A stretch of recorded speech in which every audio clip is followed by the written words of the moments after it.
division game on the road. You guys have had a lot of success this year. How do you kind of maintain the high of a Hail Mary with going to the Meadowlands? Just moving on to the next game, and last week is behind us, although how great it was, and I think going into this week, we played these guys already this year, and just for it to be a division game, like the records really kind of go out of the window, in my opinion. It comes down to who can win. Really, it always comes down to the fourth quarter, but. Looking where we're at now and compared to how we played the first time we played them, we got to be a lot better in the red zone. That kind of reared its head a little bit last week. And it's not as much as us having trouble moving the ball. The scheme is just mitigating the negative plays, false starts or illegal procedures, or even sometimes we had a few, legal men downfield. Just not putting ourselves in a position where we're going backwards. And it allows us to have the whole playbook at hand so we can be on attack mode, and we know that their defense presents issues, especially up front with Dexter Lawrence and their crew. So, we just got to be really good at staying ahead of the sticks and scoring in the red zone and scoring 7 points, because our defense is doing a good job of creating some turnovers and giving us the ball back. So we got to be able to capitalize in the red zone this week. You're on pace for a career high in receiving yards. I think you had 39 in the first 2 weeks. What's been the key to that and the relationship with Jayden? Patience, just having some patience and trusting that the work that we've been putting in since the offseason is going to start showing, from the deep balls to the connection in the underneath game, one-on-one opportunities. So just patience has been the key. Obviously Jayden has came in a lot more ready than most as a rookie, but at the same time there's still, speaking of the devil, there's still obviously a learning curve, the speed of the game, but the work that he puts in has been really easy for us to continue to get better, for him to get better, and you can see the maturation process throughout our entire offense, not just our relationship, but also with Kliff, I think he's really given me every opportunity to make plays down the field, over the middle, screen game. He's allowed me to really open up a part of my game that I always feel like has been there, which is, the deep balls down the field. And so able to add that to our offense now on my arsenal has been huge for me individually, but as a collective group, I think we've done a good job of just trying to make plays down the field, and he's going to give us ample opportunities to do that. So for myself, it's continue to get better, continue to stay consistent, and trying to finish plays as much as possible with touchdowns. So I just want to continue to be the guy for our offense where we need to play, and they trust me to do that. And I try to hang my hat on the work that I put in during the week. But the conversation that Jayden and I have week to week is evolving.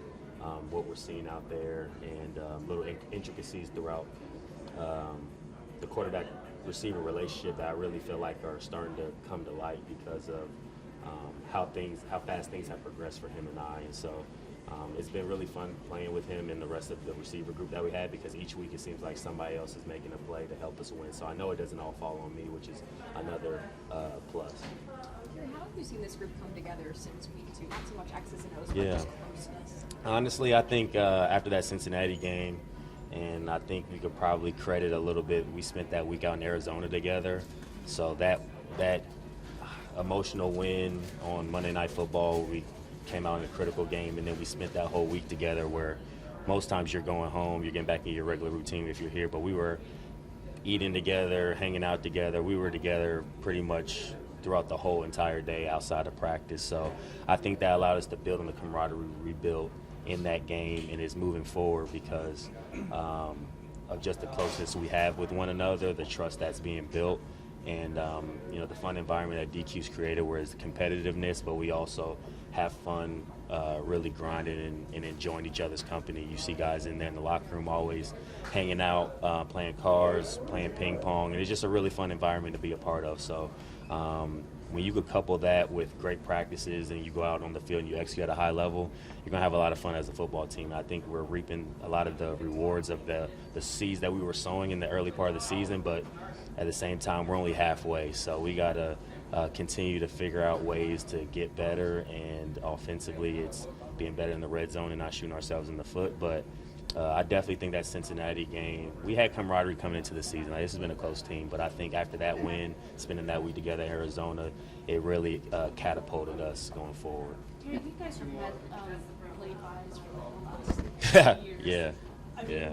Have you kind of picked up things along the way of the plays to kind of help yourself get through this long stretch for the first time? Yeah, I mean, I've really honed in on my routine since I've gotten into the league, so I have a lot of set out plans that I like to do, taking care of my body so I'm ready to not only practice at a high level but to play.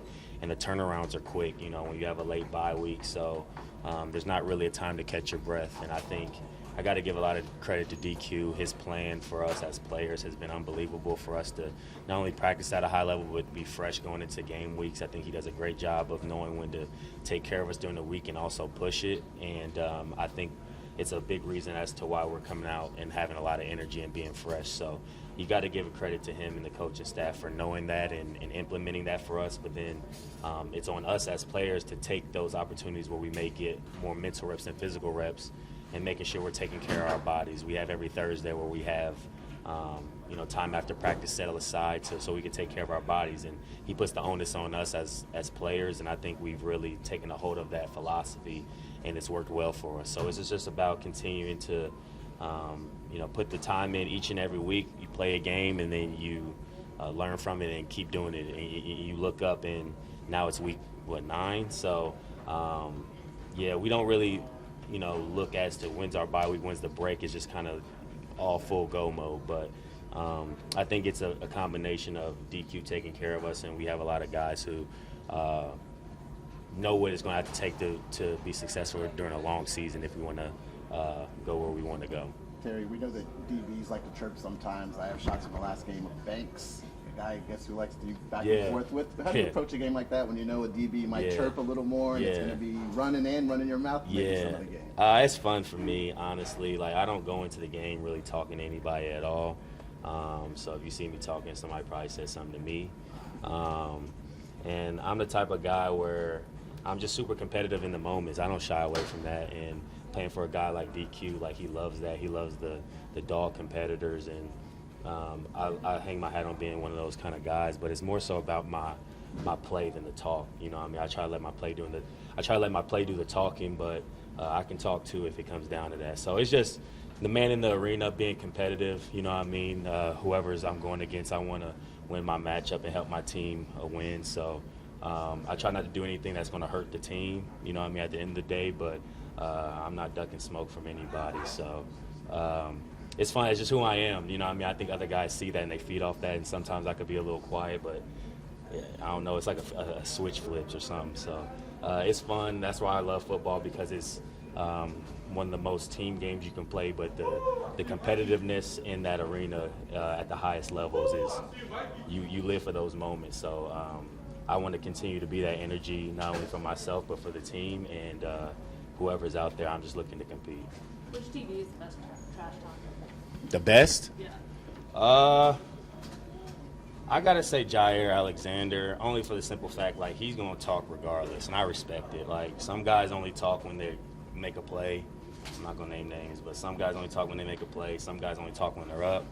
Jair Alexander's gonna talk when he's up, down, off the field, on the field. So I respect it. You know what I mean? It makes the game fun, and you want to go against the best players in this league. So I look forward to those challenges. Like I said, whoever I'm going against.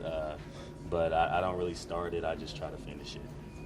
Jair taught the crowd maybe before final play. Yeah, I don't think he's quite did that one. When I saw that video, I was taken back. So great for us. It worked out for us. Thank you. Thanks, sir. Appreciate it. You're saying